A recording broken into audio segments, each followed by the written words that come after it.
From cigars, buy more clothes. You've lost your mind. Marge McDouche. Challenge. Another bite. Ready, Puff Eddie. On line number 4, this is a psycho shower. Oh, soap on a rope. Hey, I dropped it. All the hoes in this house. Hey, I got the soap. Hey, soap on a rope. Hey, come on, bend over, girl. Oh, God damn, that's cold. Oh, did you do that for the Eddie and JoBo? I'ma kick your ass. You, wait till I get out of here. Ow.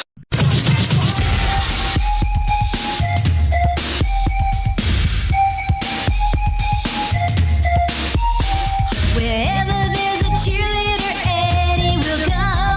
Wherever there's a bar, you'll always find JoBo. Where there's a killer bee, there's always a party. These bums will always try to mess with your mind. When Eddie gets ahead, JoBo's getting behind. Their minds are kinda warped, their humor is bent. But listen every day or it's unemployment, yeah. Eddie and JoBo, always Eddie and JoBo. Now for something completely different. Happy hour. Happy hour. It's time for Hoppe in the morning. What's up? This is Happy Hour. I am your host, Ryan Hoppe, and on the phone line, this man and the show that he had every morning is the reason I'm in radio. From the legendary Eddie and JoBo morning show on B96 and K-Hits, and also from the Eddie and Hannah B show, currently on in the Chicagoland area. The one and only Eddie Volkman is on Happy Hour. What's up, Eddie? What's up, Ryan? Great to talk to you again, man. It's been a while. I see your activity on social media and stuff, but we don't get to actually talk very much. So, thank you for having me on. Of course, Eddie. It's weird how influential your show was for me. So my dad would mow my grandpa's lawn every Saturday. My dad was from Six Corners in Chicago off of Cumberland. And every Saturday we'd go through the toll road, and I saw your billboard in like 2004 because I never had TV growing up. I didn't have TV during 9/11 because my mom just was very religious and didn't want me to see that. So I got all my information through the radio, and my years were like Rowan Gary was what my mom would have on when she would pick me up from school. But the very first radio show that I heard that made me realize I wanted to do funny radio was the Eddie and JoBo show. And that was because you guys had a billboard in like 2004 where you guys were posing all wacky. And I'm like, I got to check out this show. And I'm telling you, the first day I heard it, it was when the Meet the Fockers movie came out, and you did a Marge McDouche prank call, or Mrs. Pillafuff, one of the two, to a movie theater because you were mad that they had that movie out there. And it's some of the greatest radio I've ever heard. Well, I can't believe they were putting a movie out with that name. That's disgusting. Mrs. Pillafuff, it's Fockers. Well, it sounds like a naughty word. I'm going to have to call your manager. Oh, boy, she was Karen before there were Karens. How did you come up with that character? You know, this is really strange. There was an actual woman named April Pillafuff, not Pillow Fluff, but like P-I-L-I-F-U-F. And we heard her, one time she won some money back when radio stations gave away money on B96, maybe like $500, and a half hour later won $1,000 from WLS. So she had no station loyalty. She lived out in the suburbs, we don't know where, and so she really didn't know what station she was listening to. She just knew when the contests were. We call those people prize pigs. Yes. Because they're, you know, they just call for the prizes. So she didn't really know the lineup, so we comedically made her get everything wrong. You know, she just wanted to win. She didn't know where she was calling. Is this the Freddie and Blojo show? And then my daughter needs tickets to see the Instincts. You know, she didn't even know the band names, but she did everything for her beloved daughter. And then when she didn't get her way, it was always, I'm going to have to call your manager. Then when the whole Karen phenomenon it started hitting, I'm going, wait a minute. They stole that idea. But you know what? About 10 things we did on the radio back in those days are still done by people all over the country. I don't know if you can copyright those things or what, but Eddie, you know. I want to ask you about this. I didn't realize this. So you know this. I've been in Tampa radio for 9 years now. And obviously the name down here, love or hate him, the name's Bubba the Love Sponge. He's sort of fallen off the map, but he made a huge name here. One time somebody described it as Pepsi, Coca-Cola, and Bubba were like the three biggest things in Tampa radio. And I was listening to your interview with the B96 morning show 3-4 weeks ago, and that was a great interview. I didn't realize that Bubba took No Panties Thursday from you guys. Oh yeah. I mean, we were honored. That was, and the whole concept. Even when we were doing it for years, people would complain because they said that's disgusting. But we said it's like a no underwear thing for men and women. But you know, it just had a better ring to it. You know, nobody wants to hear about your boxers. So and a few people did some of those things. Because he was the night jock for a while on B96, not very long. Yeah. But I remember the funny story about him was he got an endorsement deal with Weight Watchers because he was a big guy, and they sent him a week's worth of food, and he ate it all the first day.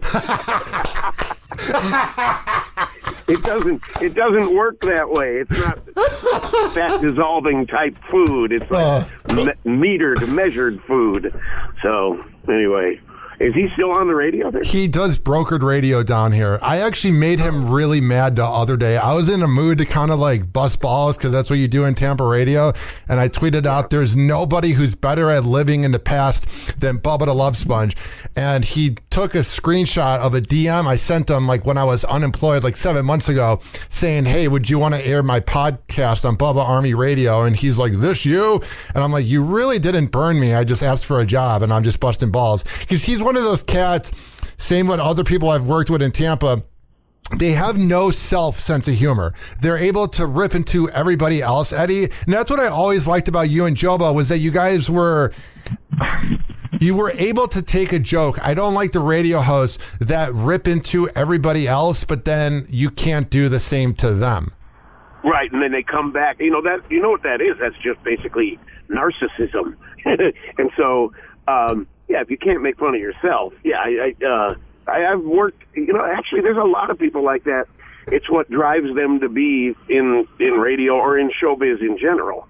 So, I mean, you've met celebrities who are jerks and other ones who are just real down to earth, like Will Ferrell, nicest guy, and he said, I know I have a kind of style of humor that's not everybody's cup of tea. If you don't like it, I'm fine with that. You know, whereas other people are like, well, then you don't know comedy. You know, there's no reason to be a jerk. So, well, and by the way, speaking of living in the past, I want to thank you for acknowledging the Eddie and Hannah show. Yeah. Because we've been together 2 years. 1/10 the time, well, not even 1/10 the time JoBo and I were, but we do promotions, we do appearances, and some people don't know we're coming, and the minute they see me, they're going, Eddie and JoBo, you know, and I go, no, actually, Eddie and Hannah, and she takes it in stride, and I realize that, and I'm always into moving forward. That said, Carol O'Connor will always be Archie Bunker, no matter how long in the Heat of the Night TV show ran, you know, where he was a cop. And so she accepts that, and I do too. But just like JoBo and I did, we get out to as many places and meet and shake hands. And people that meet Hannah love her. I mean, more than they like me or JoBo. She's just an incredibly personable, caring, empathetic person, and she's just adorable to people. So that once they hear her, they travel 80 miles to come to one of our remotes.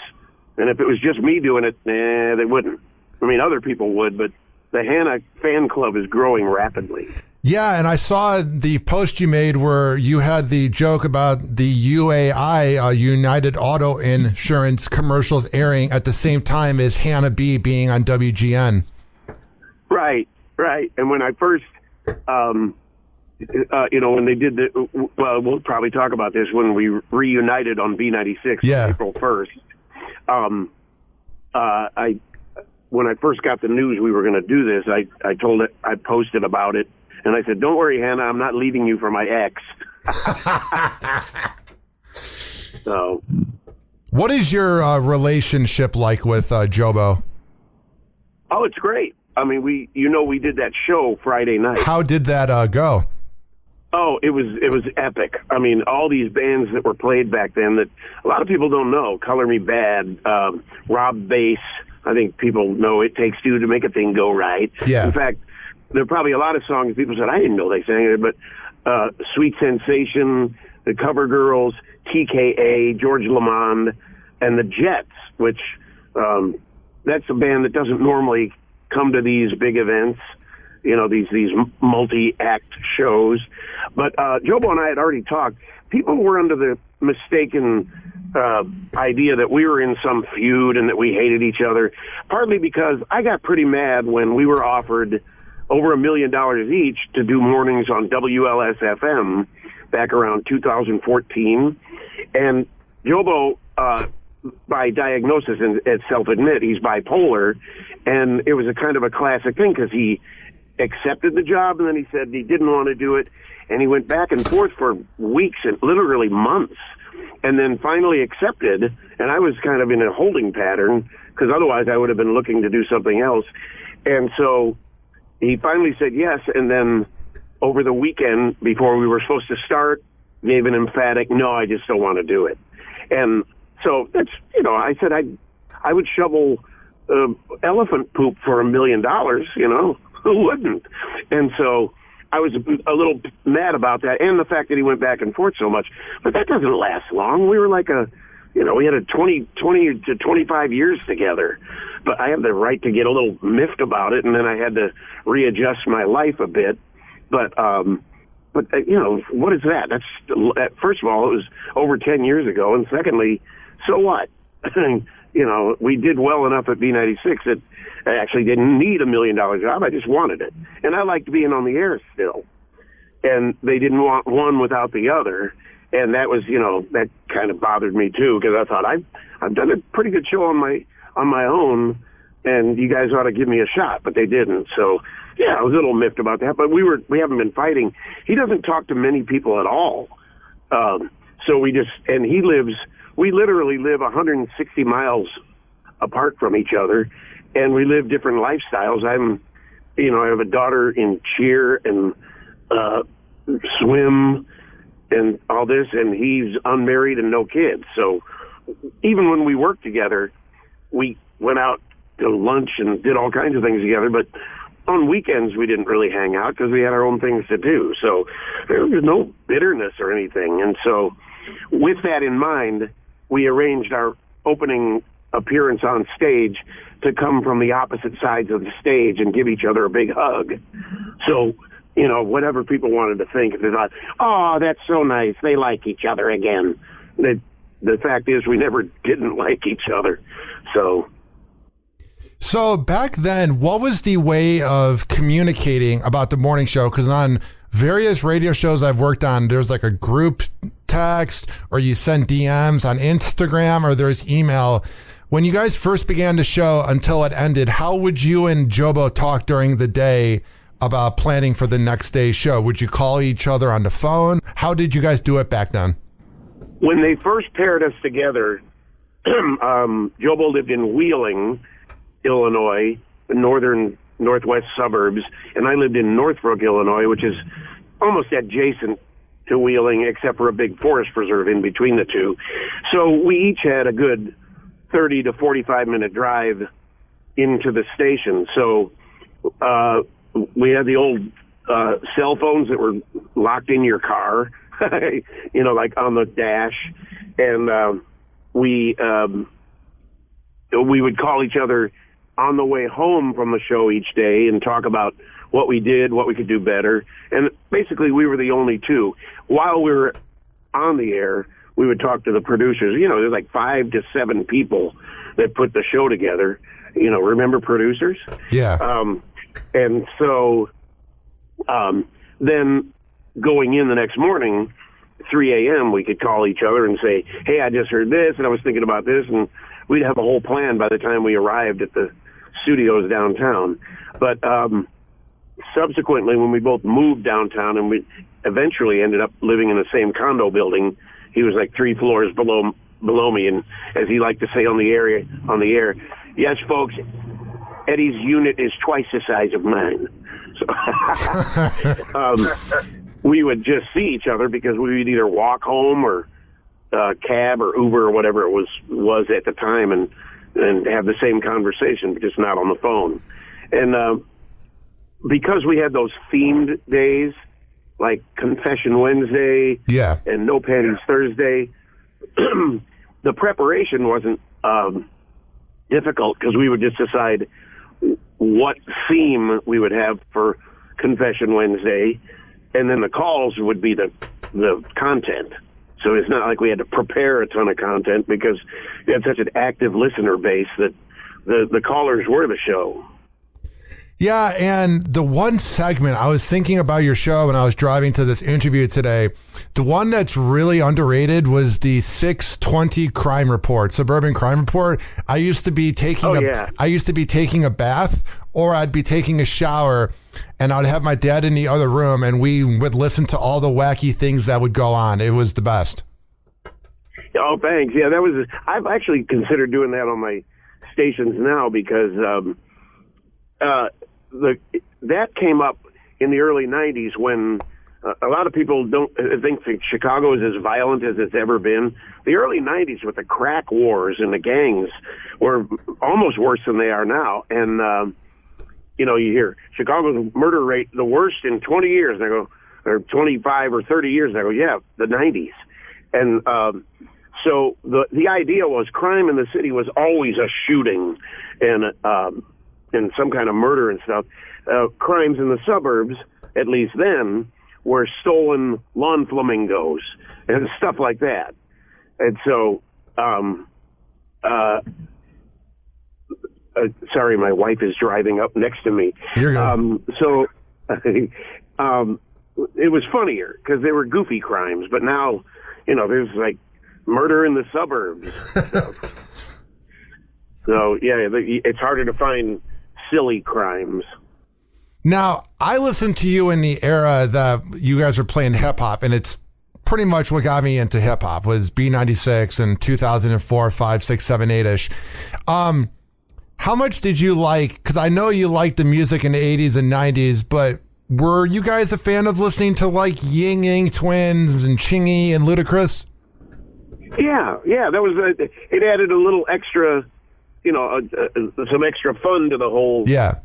Because music, there's a lot of schlocky Michael Boltons and stuff that made their way through, which was just not my thing. I liked, we did so many club things that we liked the music that our listeners liked. And it was funny when I first got to B96 in the 80s. I was in my 20s, so my friends from high school were still listening to contemporary hit radio, top 40 or whatever they called it, and they thought, cool, wow, how cool is it that our Eddie is on the radio? Then we got in our 30s and they're like, yeah, well, I'm listening to blah blah blah. And then by the time we were in our 40s, they were like, let me ask you something, how can you stand the music you play? And I go, well, you guys don't like it, but your kids do. It's like Michael J. Fox in Back to the Future. I guess you're not ready for that, but your kids are going to love it. so then it got to the point 50s where they didn't even know if I was still on the air or not because it's just not their cup of tea. So I like, as JoBo said when we were making a lot of money, something like I would record. I'd play recorded whale farts on the radio if they for the money they're paying me. Yeah, I feel that. Yeah, I left that up to the music and research guys. So. You know what I noticed, and I know you've talked about it too, is that you guys live such different lives that he was almost like the devil of the show and you were sort of the like angel. You know what I'm saying? Like you guys were so good. He was sort of the almost like heel in like wrestling or villain, and you were like the good guy. And I feel like that's what made it so big. Yeah, we always tried to take opposites on things, some of it based on reality. He really did like the Sox, but it wasn't because he thought they were a gritty team or, something about anything about it. It was because he had 4 brothers that loved the Cubs, so just to piss them off, he liked the White Sox. And I grew up on the North Side, and my dad worked for WGN-TV doing weather, so he got free tickets to the Cubs because they were on WGN-TV. So I went to more Cubs games because of A, geographically closer, and B, I could get in free because of my dad. So on the air, we took opposite sides, and that was a good thing for Chicago because the city does that. Now, as far as on air, when we first got paired together, we had people like Kevin Matthews or Jonathan Brandmeier and Robert Murphy and Z95, Barsky, and they all had a kind of a nasty side. And JoBo said, Eddie, he's funny, but you have to actually get in a little trouble to get noticed in Chicago. You had Steve Dahl's legacy is disco demolition. Yeah. And Brandmeier pushing a quarter across the bridge and Mancow getting sued. And Mancow. So, yeah.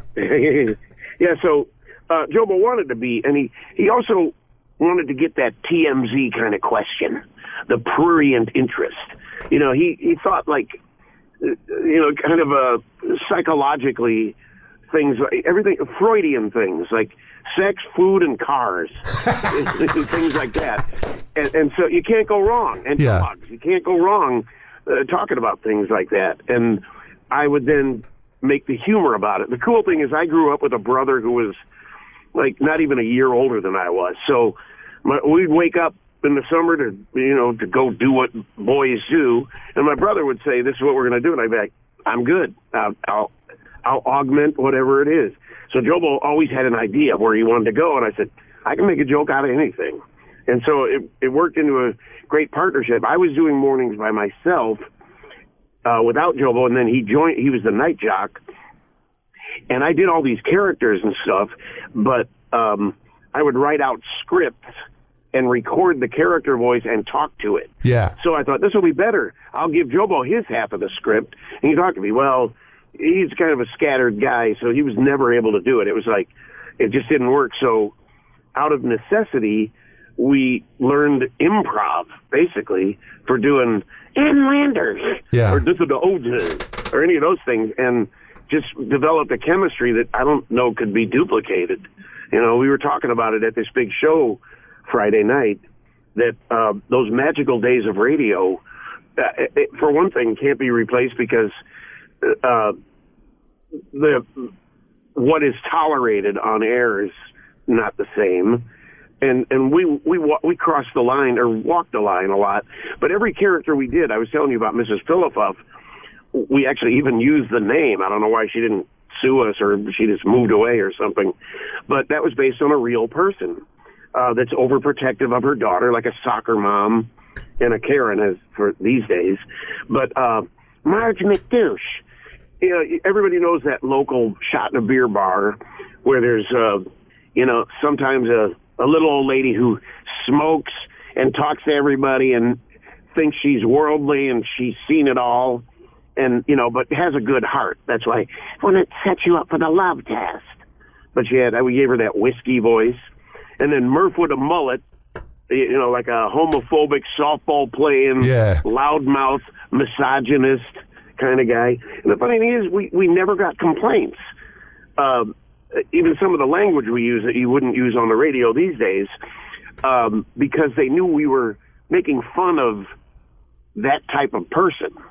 We even had the overly ecological Maruga made a rare appearance, who always wanted to save the whales with her free pamphlets that were only $6.95 for shipping and handling, and blowing the lid off some of these fake activist people. So it was 3 shows. I never really was that into Drex. Like, I preferred you guys, but I listened to them maybe for 5 minutes, but I would listen to you guys. And I also liked Johnny B. And when I tell people that I was a fan of Mancow's Morning Madhouse, a lot of people kind of give you kind of a weird look.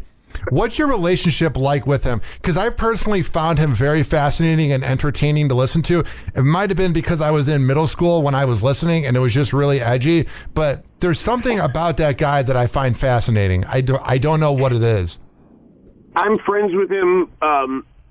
We don't hang out socially, but we text each other, occasionally, because I understand the beast. If it's a podcast, so I can say that.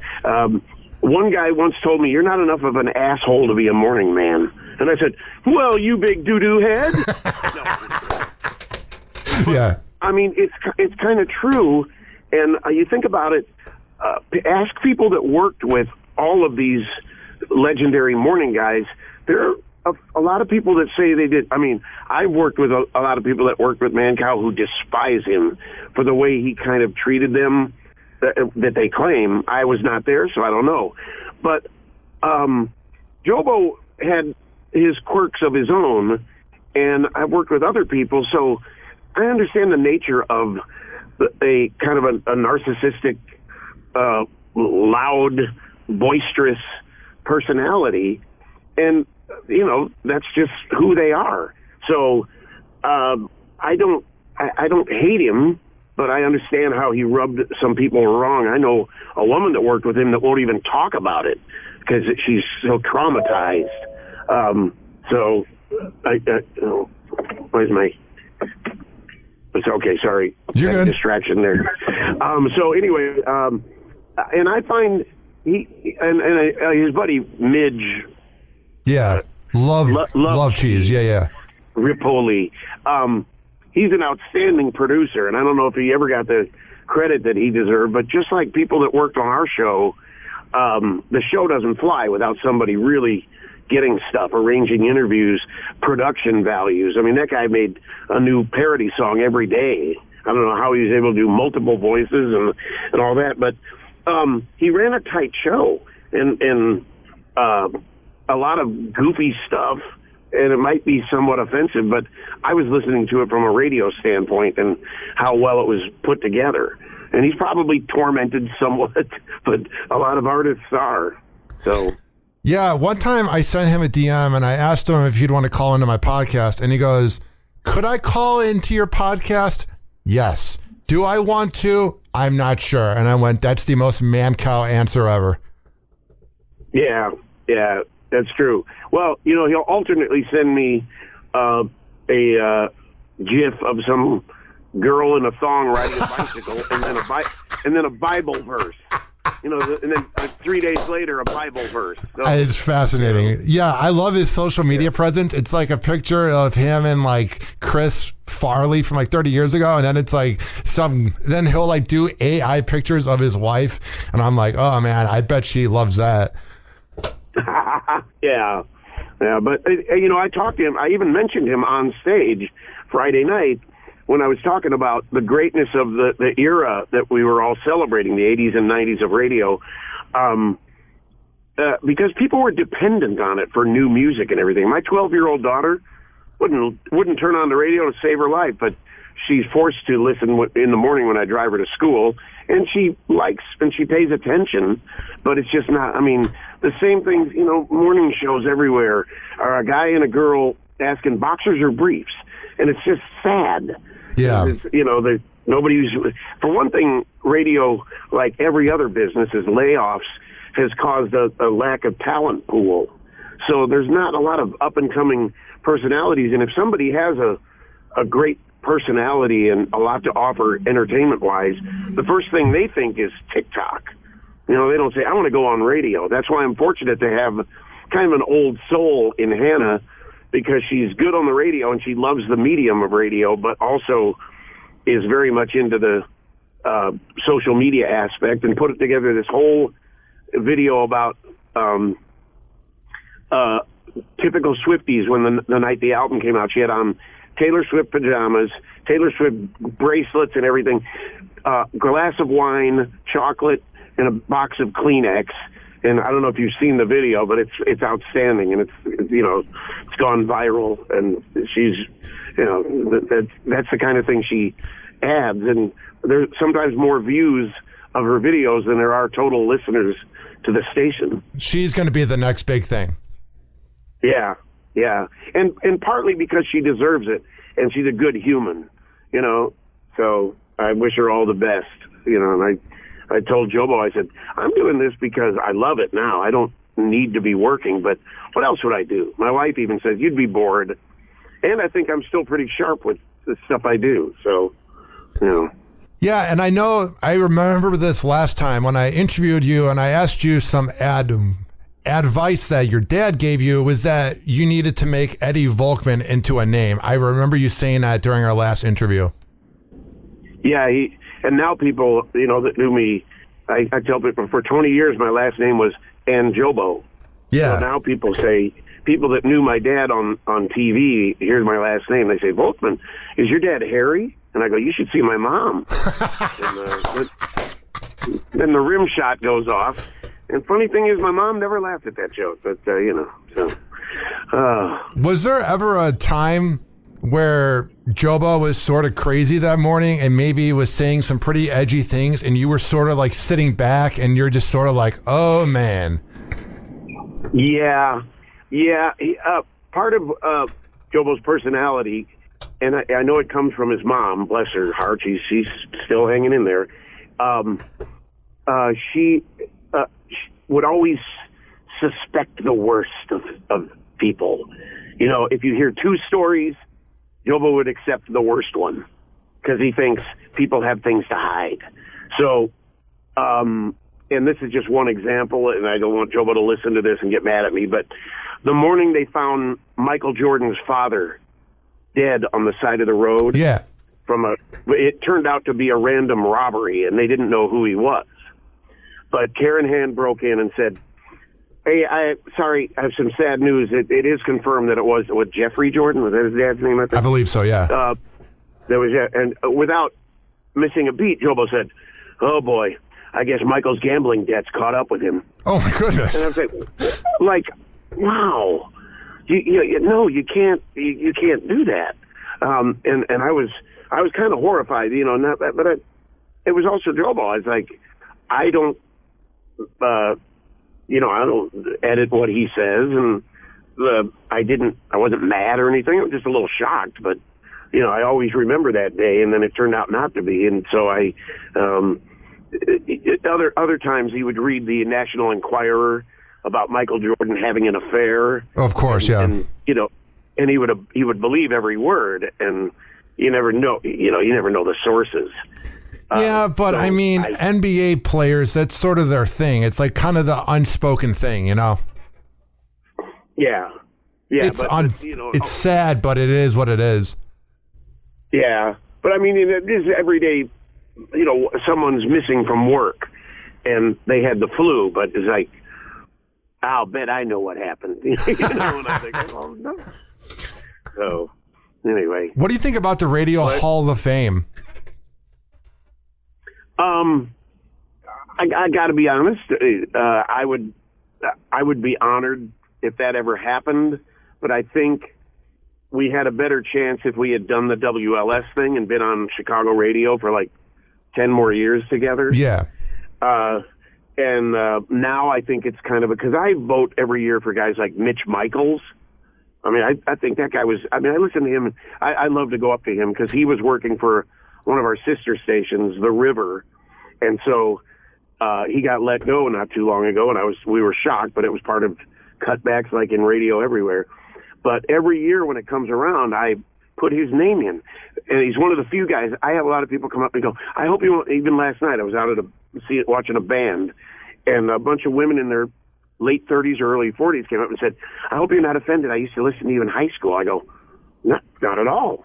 And especially if they still listen on the station I'm on now. I go, why would I be offended? And but with Mitch Michaels, one of the few guys, and Bob Surratt, that were still on radio that I could go up and say, I used to listen to you in high school. But with Mitch Michaels, I don't know how old he is. He might have been 23 when I was 17.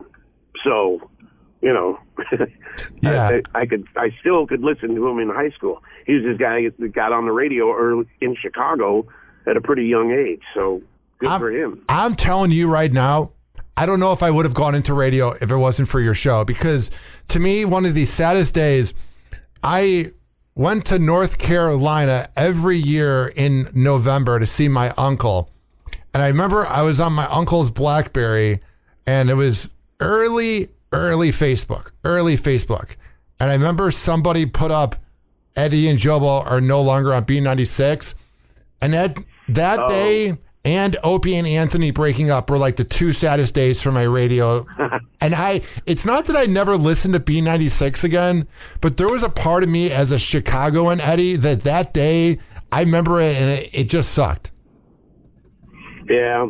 Well, and you know, they've tried a lot of morning shows since then, but I don't know, you know, corporate seems to make the decision. You ever notice when somebody gets fired or leaves an iHeart station, the replacement usually isn't somebody in the market, it's somebody from iHeartRadio. And same thing with Odyssey. And so, like 96 morning show, they're very nice people. We met them when we went up and did that April 1st on-air bit with them.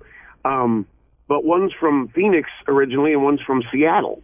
So, I mean, you can assimilate and all that, but, and they're, you know, I don't know how the ratings are. I think they've only been there for 1 month or a little over a month. So it takes a while to get your foothold, but I don't know if they'll catch on or how well they'll do, but I wish them all the luck. But I think Fred puts on a good show. Yeah. Well, his ratings show too. He's like, dominant. I get, because I'm also the program director, I have access to ratings and hourly hour by hour breakdowns and all that, and he's kicking major butt. So, especially with the departure of Eric and Kathy, who are in the Radio Hall of Fame as a duo themselves, yeah. And then Eric kind of fell from grace a bit, and he said something recently about I'm returning to Chicago media, but that everybody started grousing about. How could they let a guy after his, you know, misogyny or whatever he was accused of, back on radio? And I said, he didn't say radio. He said Chicago media. That could be anything, you know. It really is.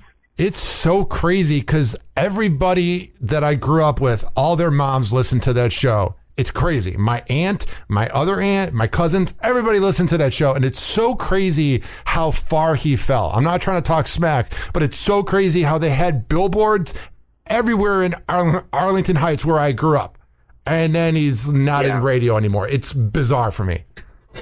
Yeah. I laughed because in an article about them one time that was talking about their success, and I don't know if it was the author of the article or what, but somebody said they were successful because they were the mom genes of radio, and they just dominated. They dominated like 25 to 54-year-old women because it was not offensive. JoBo and I, you know, we would do things that moms, to this day, people say we weren't allowed to listen to you in the morning, but we would beg the bus driver to put on Eddie and JoBo. And a lot of it, we weren't really filthy. We weren't doing anything that could have been an FCC fine, but, you know, no panties Thursday. A mom hears that with her 14-year-old daughter. They're not listening to that. And Confession Wednesday, you know, when young MC was a guest on the show, and we go, it's Confession Wednesday, you got to confess something. And he confessed that he was with a woman, and he was not totally clean when he answered the door and shook someone's hand. And oh my God! Some mom hearing that was like, okay, you're not listening to this, you know. So yeah, I can understand that, but that never happened with Eric and Kathy. So once they were locked in, and they were good. I mean, they told good stories, and they did things like the wedding that was being put together all by sponsors. So one day somebody would donate a diamond ring. The next day somebody would donate something else. And it was a soap opera that people followed along. And the hour by hour listening, excuse me, is important, but day to day, getting to come back the next day is very, huge for ratings. What did you guys, I mean, obviously he was a rival, but what did you guys think about Drex? Well, I actually hung out with him at a couple of clubs, and he said, that this is all a management game plan, because when he arrived, and the guy was only he might be 6 years younger than I am. When he arrived, their whole thing was to talk about how old we were. And we were aged out of the demographic. We were, in our late 40s or so, maybe. And we aged out of the 12 to 35-year-old target audience, even though they were more than happy to have, 25 to 54-year-olds. But so their game plan was to continually attack us. And even my buddy Joel Murphy. Yeah. I was driving to play full court basketball with my guys. And I heard him on the night show celebrating Eddie D's 60th birthday, which didn't happen that long ago in reality. But that night, he was trying to paint me as old. And so they sang happy birthday to me, and I laughed. I said, I understand marketing and going after each other. And the Eddie and JoBo are old, Eddie and JoBo are old. And Drex said, that's our message. And it didn't really have a lot of effect, although my program director and management were afraid of it. So that ultimately, we didn't really get fired. They just didn't renew our contract and took us off the air for the last year of the contract. So the second time we left B96, we weren't really fired. It was just 2008 hit. We were each making $1.7 million, and the economy dropped out, and the station's revenue dropped in half. Mancow was making $3 million a year at one time, and they also, Steve Dahl was making $1 million. So when 2008 hit and the economy blew up, they also took Steve Dahl off the air, but paid out the remainder of his contract. But by taking you off the air, they were able to write the salaries off as a loss. So had the economy not screwed up, they might have kept us and renewed the contract. I mean, Elvis Duran at age 50, I think, signed a 5-year extension, or maybe even at 60, in New York. So,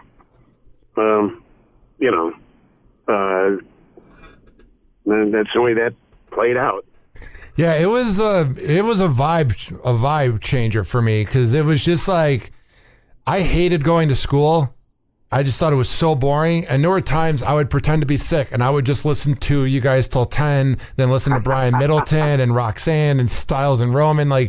It was crazy, because I know you pretty well, but it's so weird talking to you, because I was like this fourth grader that was like, oh my God, these guys are amazing. But it's so weird how social media made you guys so accessible, because growing up, I used to try to email you guys, but I mean, you guys are getting so many emails that this interview has been a blast, Eddie.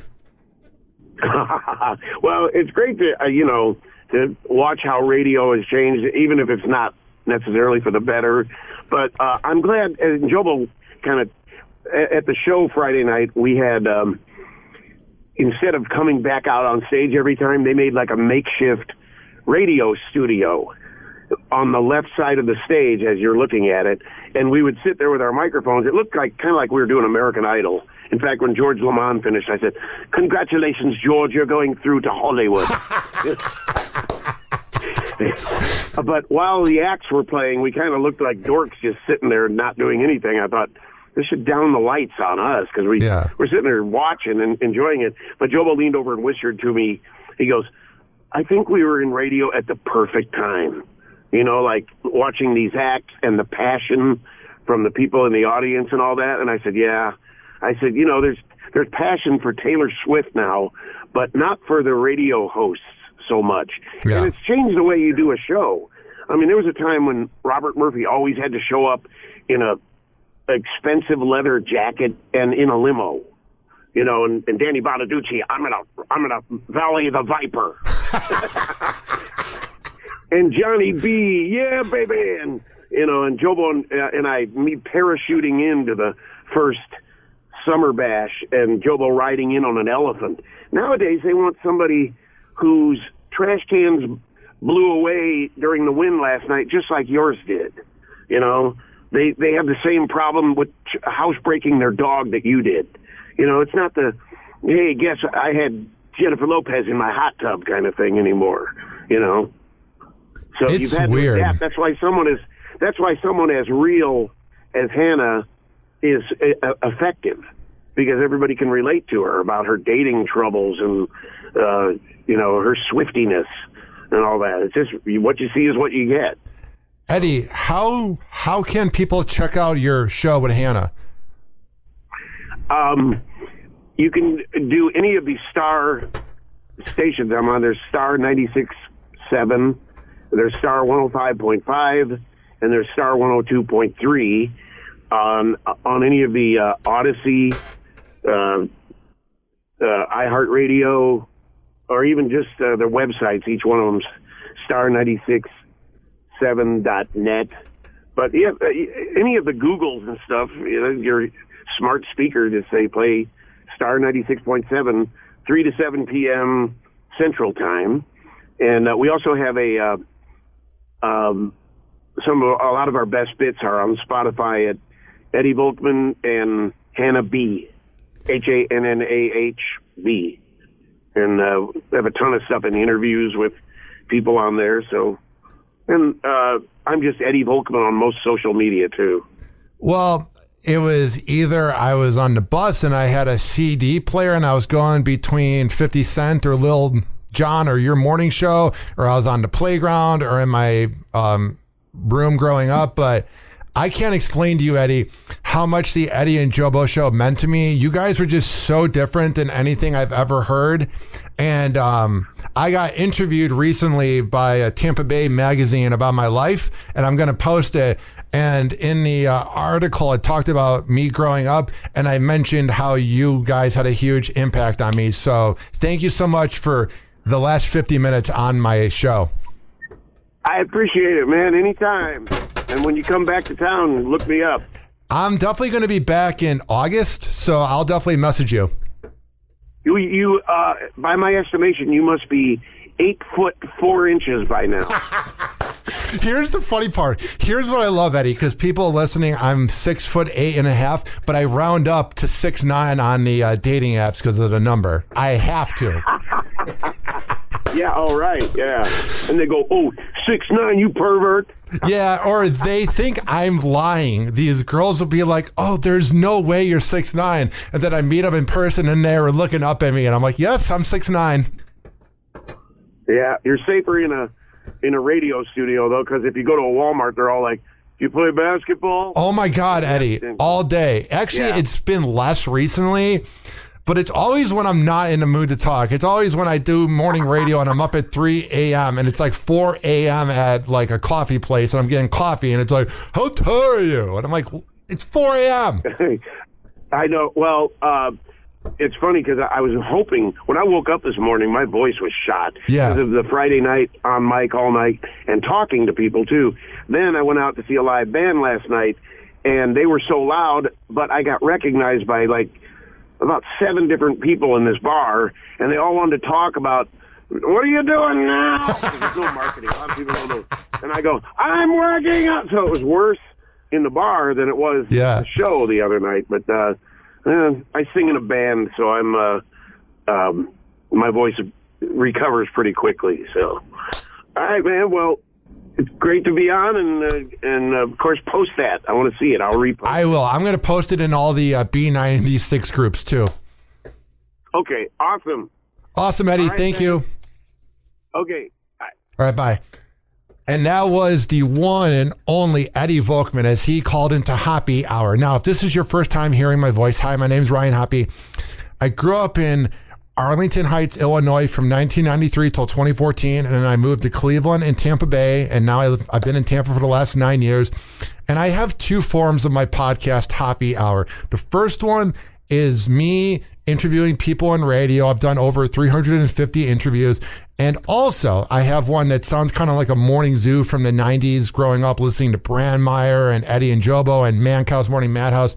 So go to every single major platform that has a podcast and search up Hoppe Radio, Hoppe Radio, and at Ryan Hoppe Radio on all social media. This has been Hoppe Hour. I am your host, Ryan Hoppe, signing off. Hoppe Hour. Hoppe Hour.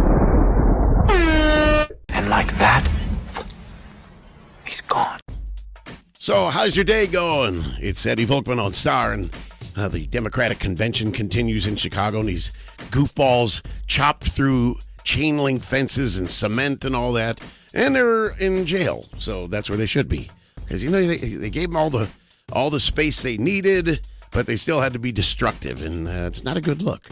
Anyway, we're happy around here because it's National Radio Day, and what a perfect day to get a visit from one of my buddies in the business. I don't know, you've been in business as long as I have because you're much younger, but you've been in it a while. Welcome, Ryan Hoppe. What's up, Eddie? Yeah, I'm visiting from Tampa. You are the reason I'm in radio. Get out of here. I saw your billboard with JoBo where you guys were posing all wacky in 2004. With underwear or shooting rubber bands something or like that. And the next morning I listened, and I used to skip school to listen to you guys all morning. People tell us that. That's an school honor. Is boring. Yeah, but it's National Radio Day, and you've been on radio with some big names. Yeah, I've worked with a morning show in Cleveland and a morning show in Tampa, and now I'm actually syndicated. I host Hoppe Hour, which can be found by searching Hoppe Radio, and it's on from Podcast Radio in Tampa, and that's been super cool. So now I'm my own boss because I've always worked with people, but now I'm doing my thing. I mentioned to you that you kind of resemble my son, right? Yeah, I think you said that, Dallas. My son, Dallas. But you are, how tall are you? 6'9". 6'9". And I just found out today he's wearing his size 18 James Harden shoes. James Harden. We're lucky to get the guy in the door. But anyway, so how's it in Tampa? One of my buddies runs the Info Tours bus down there. It's cool. It's very hot. I've been able to kind of like stand outside when I've been in Illinois, because if you go outside for 5 minutes in Florida, you are sweating. Oh yeah. Well, and the last few days have been great around here. Been amazing. I've had so much fun. Had pizza, had food. It's been amazing. Yeah, you come back and you do all these things. Where'd you go to high school? I went to John Hersey High School on Arlington Heights. Hersey. Oh yeah, brown and gold, right? Brown and orange, just like the Cleveland Browns. The first principal was a Browns fan when they were good 70 years ago. Oh, okay. So we had Browns colors. Hersey Huskies. That's right. We occasionally played them when I was at Maine North. So anyway, well, I hope you're going to have some fun. Sit in on the show. Oh, of course. Tell your friends and take some selfies and stuff. Yes, sir. And, you can give me a few tips. Show the old dog how to do some stuff. I got you. Because you're probably good with the latest technology and all that kind of stuff too, right? Yeah, but there's like some things recently I've been like learning. Like I don't know much about AI. And a lot of my friends are like nerds in Florida, and they've been teaching me, and it's freaky. It's going to take all our jobs, not just radio, but I mean, pretty soon. And then they'll come and kill us, like Terminator. Anyway, did you fly up here? Yeah, I don't fit in the airplane. I'm 6'9", and my legs were squished. Oh, no. Yeah. Let me ask you this. Do you remember, did the pilot have a beard? No, he did not. They usually don't. You know why? Why? I'll tell you coming up. Nice. That's a radio tease on National Radio Day. Welcome to the show. We're going to have some fun. Stick around. Well, all right. It's Eddie Volkman on Star. Time to head home here. It's a little cooler today. One good thing I like about the cooler weather is the bugs start to go away. Although this wasn't overly buggy summer. By the way, it's National Radio Day, and throughout the show I've been sitting here with my buddy Ryan Hoppe. Went to Hersey High School. Worked in some Chicago radio, then Cleveland, and you're in Tampa now. Tampa's the best, man. The thing I noticed the biggest difference between Illinois and Florida is I was going 85 on the highway and some guy was tailgating me. If you go 75 in Florida, you're going too fast. It's Why? crazy. Because of old people? And I think it's just a very chill environment because the sun's out and it's just, it's so different here. It's crazy. And gummies. The bugs are bigger in Florida, right? Oh, yeah. If you live in any nice house or even a bad house, you're going to have roaches. They're very big. Oh, and snakes in the grass. Snakes and lizards. It's crazy. Well, this is really disturbing. More proof that nature is pretty messed up. 2 researchers analyzed 161 spider webs and found out that spiders will catch fireflies but not eat them as long as they're still glowing. See, because the female makes the web, right?